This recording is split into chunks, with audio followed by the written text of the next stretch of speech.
کوئی اور بات ہو تو آپ ہی نے مشورہ دیا کہ یہ پیغام ام المومنین حضرت اماں عائشہ صدیقہ رضی اللہ تعالی عنہا کی بارگاہ میں لے جایا جائے، ان سے کہا جائے، وہ بلائیں گی، وہ کیا کہتے ہیں حکم اپنا نافذ کر دیں گی تو حضرت عمر مان جائیں گے۔ تو کچھ چند صحابہ ام المومنین حضرت عائشہ صدیقہ رضی اللہ تعالی عنہا کی بارگاہ میں پہنچے، اپنا مقدمہ بیان کیا، اماں جان آپ حضرت عمر کو بلا کے حکم دے دیں کہ وہ ہمارے امیر ہیں، خلیفۃ المسلمین ہیں، 22 لاکھ مربع میل کے وہ مالک ہیں، بادشاہ ہیں، تھوڑا اچھا لباس پہنے، شرمندگی ہوتی ہے، دوسرے ملک کے لوگ وزراء آتے ہیں، مشیر آتے ہیں، سفراء آتے ہیں، بڑی شرمندگی ہوتی ہے۔ کہا اچھا یہ بات ہے، کہا ٹھیک ہے جاؤ۔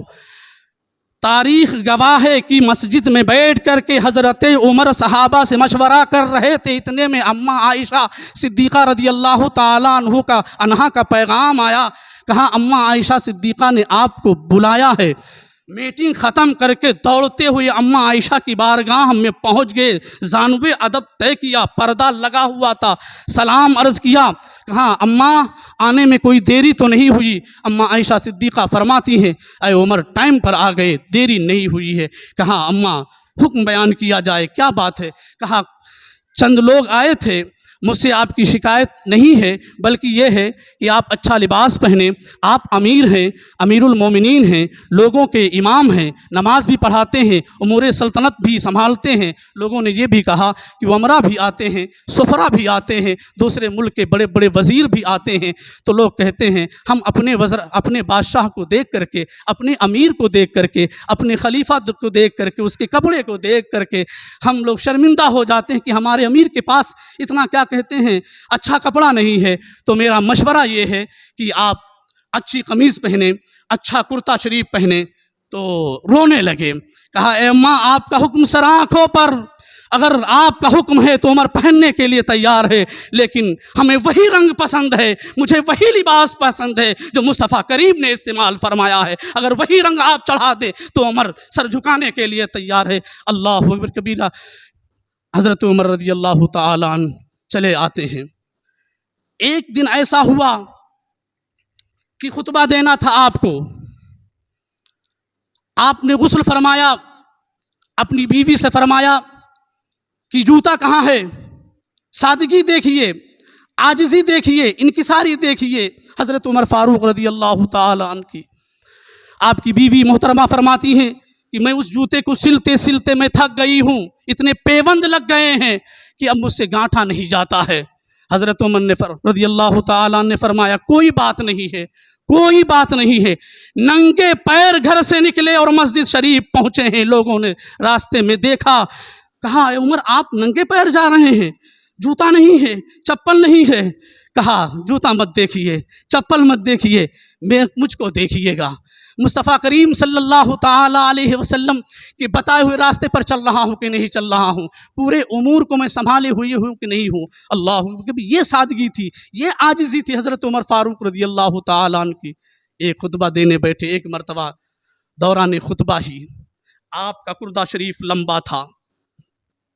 لمبا تھا، کسی نے پوچھ لیا اے عمر خطبہ دینے سے پہلے مجھے چند سوالوں کا جواب دے دیجئے۔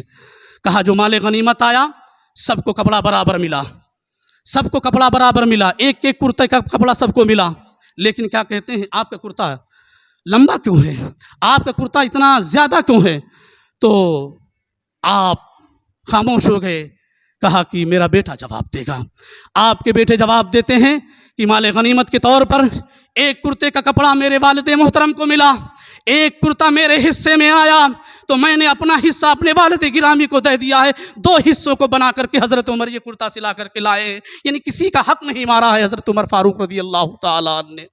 وہ 22 لاکھ مربع میل کا حکمراں حضرت عمر فاروق رضی اللہ تعالیٰ عنہ، جس کے سامنے قیصر و کسریٰ کے بادشاہ کانپا کرتے تھے، آج اس کی شان میں گستاخیاں کی جاتی ہیں، تبرہ بکا جاتا ہے، طرح طرح کی باتیں کی جاتی ہیں۔ آج بھی ہم دیار حق میں رہ کر کے اپنے کانوں میں روئی ٹھوسے ہوئے ہمیں کیا کرنا چاہیے کیا نہیں کرنا چاہیے۔ حضرت عمر فاروق رضی اللہ تعالیٰ عنہ نے وہ شاندار حکومت فرمائی ہے، کوئی بھوکا نہ رہے،